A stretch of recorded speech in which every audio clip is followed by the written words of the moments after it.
Doomsday fish के समुंदर की गहराई छोड़कर किनारे पर आने की खबरें तेजी से फैलने लगी। कयामत की मछली के नाम से मशहूर इस फिश की असल हकीकत क्या है? क्या ये मछली किसी आफत का पैगाम लेकर आती है? साइंस इसको किस नज़र से देखती है? आइए जानते हैं।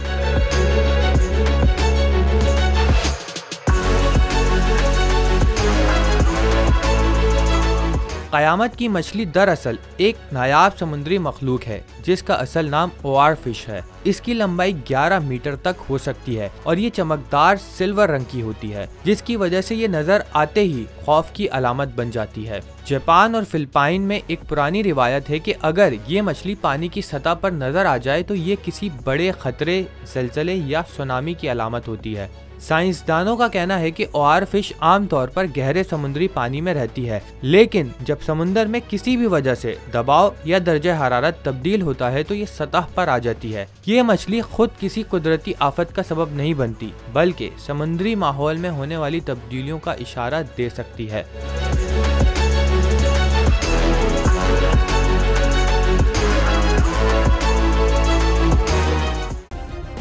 सब्सक्राइब करें और बेल दबाएं ताकि कोई खबर रह न जाए।